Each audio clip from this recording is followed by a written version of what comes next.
Exercise 3.5 का question number second का first part इन्होंने बोला ए एंड बी की वैल्यूज आप फाइंड आउट कीजिए अगर इन्फिनिटली मैनी सॉल्यूशन वाली कंडीशन फॉलो होती है तो हम जानते हैं इन्फिनिटली मैनी, ये दो इक्वेशंस मुझे गिवन है और हम जानते हैं इन्फिनिटली मैनी सॉल्यूशन वाली कंडीशन होती है a1/a2 is equals to b1/b2 is equals to c1/c2, ये होती है।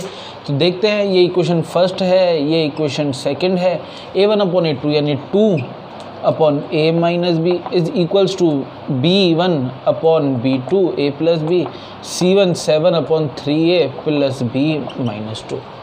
ये मेरे पास a1/a2 b1/b2 और c1/c2 आ गया। अब इसकी मदद से हम दो इक्वेशंस फॉर्म करेंगे। ये जो हमारे पास चीज़ आई है इसकी मदद से हम दो इक्वेशंस फॉर्म करेंगे, जैसे हम हर जगह करते हैं। फिर उसको हम एलिमिनेशन मेथड, सब्स्टिट्यूशन मेथड या क्रॉस मल्टीप्लिकेशन मेथड, किसी भी तीनों मेथड में से सॉल्व कर सकते हैं। अब आप सोच रहे होंगे कौन से मेथड से हम सॉल्व करें, वो हम आगे बात करते हैं, उस पर आगे डिस्कस करेंगे।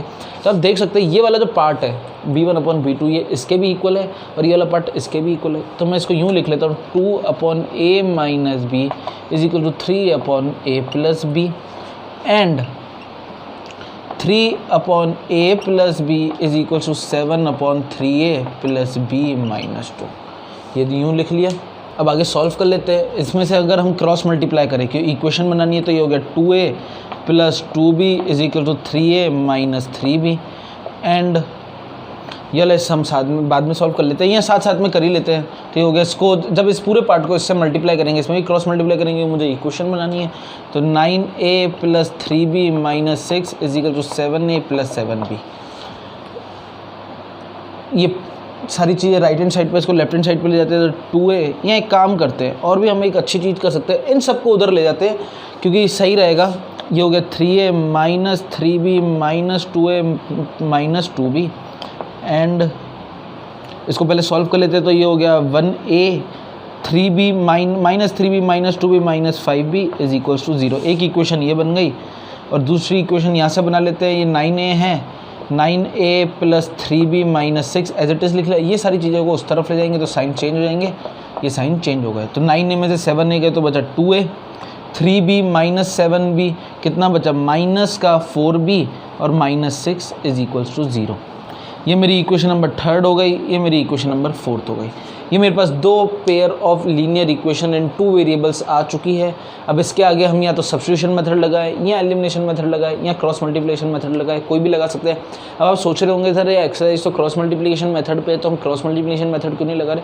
आप चाहें तो वो भी लगा सकते हैं, क्योंकि एक्चुअली इस क्वेश्चन में कोई डिफाइन नहीं किया गया है कि आप कौन सा मेथड लगाएं। जब तक कुछ स्पेसिफाई नहीं कर देता है, अगर आपको पेपर्स में भी इस तरीके के क्वेश्चन आते, चाहे आपके इंटरनल स्कूल के पेपर्स हों या बोर्ड के पेपर्स हों, जब तक वो स्पेसिफाई नहीं करता है कि कौन सा मेथड लगाएं, तब तक आपके पास लिबर्टी है, आप कोई सा भी मेथड लगा सकते हैं। लेकिन अगर उसने वहाँ मेंशन कर दिया कि आप यही मेथड यूज़ करिए, तो आपको वही मेथड यूज़ करना पड़ेगा। वो आपके ऊपर एक बाउंडेशन आ जाती है, आपको वही मेथड लगाना पड़ेगा।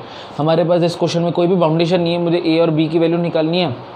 कोई भी मेथड लगाइए और फाइंड आउट कर लेंगे। देखते हैं, मेथड लगाते हैं। अभी ये दो इक्वेशंस आ गई है, इक्वेशन नंबर 3 एंड 4। मैं इसमें एलिमिनेशन मेथड लगा लेता हूँ बाय यूजिंग एलिमिनेशन मेथड। वैसे आपके पास इच्छा है आप कोई सा भी लगा सकते हैं। By using elimination method, elimination method लगा लिया। एलिमिनेशन मेथड में अगर हम देख लेते हैं, इसमें कोई भी कोफिशिएंट सेम नहीं है, तो हम a का कोफिशिएंट पहले सेम कर लेते हैं। तो मल्टीप्लाई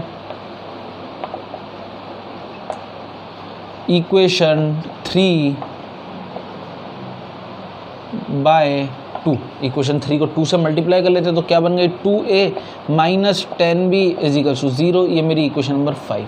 सब्ट्रैक्ट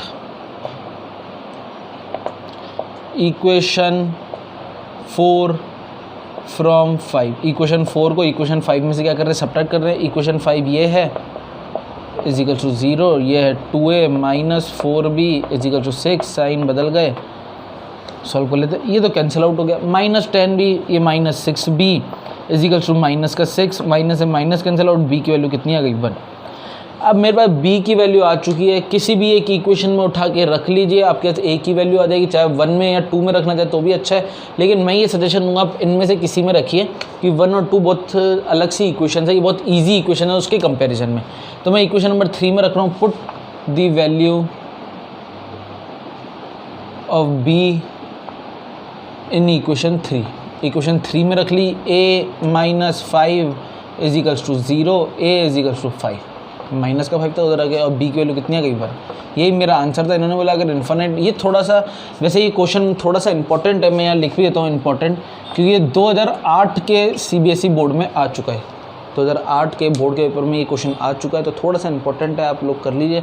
इस तरीके के क्वेश्चन आ जाते हैं वैसे। क्वेश्चन नंबर 2 का सेकंड पार्ट, इसमें बोला है के की वैल्यू फाइंड आउट कीजिए अगर नो सॉल्यूशन वाली कंडीशन है तो नो सॉल्यूशन वाली कंडीशन लगाते हैं। हम जानते हैं नो सॉल्यूशन वाली एक कंडीशन होती है A1/A2 is equals to B1/B2 is not equals to C1/C2। तो A1/A2 is equals to C1/C2 is not equals to B1/B2 is not equals to C1/C2। जैसे हमने साथ में पिछले क्वेश्चन में किया था, ये वाला पार्ट इसके भी इक्वल है, ये वाला पार्ट को इसके साथ भी लिख देंगे, लेकिन ये इसके इक्वल नहीं है, फिर भी लिखेंगे 3/2k-1 is equals to 1/k-1 and 1/k-1 is not equals to 1/2k+1। ठीक है, ये हमने फर्स्ट पार्ट में भी ऐसा ही किया था, क्रॉस मल्टीप्लाई, दो इक्वेशंस फॉर्म हो जाएंगी शायद, 3k-3 is equal to 2k-1 and ये हो गया 2k+1 is not equals to k-1। Sign यही चलता रहेगा हर जगह, बस पिछले क्वेश्चन में इक्वल्स था, इसमें नॉट इक्वल्स है। सॉल्व कर लेते हैं, ये 2k इधर प्लस का, उधर आगे माइनस का हो जाएगा, ये माइनस का 3 है, उधर आगे किसका हो जाएगा प्लस का 3, तो ये आ गया k is equals two plus का 2, तो k की वैल्यू इधर से एक 2 आ गई एंड 2k, ये प्लस का k उधर आगे माइनस का k हो जाएगा, ये -1, ये प्लस का 1 उधर आगे माइनस का 1 हो जाएगा एंड ये हो गया k is not equals to -2, यानी k की वैल्यू आ गई 2। इसमें आपकी वैल्यू क्यों नहीं है, क्योंकि इसमें नॉट इक्वल्स का साइन है, इसमें किसका साइन है, नॉट इक्वल्स का साइन है, यानी k की वैल्यू कितनी होगी 2। तो मेरा आंसर ये है k इज इक्वल्स टू 2। अगर यहाँ पर इक्वल्स का साइन होता तो इक्वल में आती, अदरवाइज नहीं है। ये क्वेश्चन में थोड़ा सा इंपॉर्टेंट है क्योंकि ये 2010 में आ चुका है, CBSE 2010 में ये वाला क्वेश्चन आ चुका है, तो इस पर मैं यहाँ लिख देता हूँ इंपॉर्टेंट। ठीक है, तो कुछ क्वेश्चंस ऐसे होते हैं, NCERT के काफ़ी क्वेश्चंस ऐसे हैं, अगर इस तरीके के क्वेश्चंस काफ़ी आते हैं तो आप इस पर प्रैक्टिस करिए।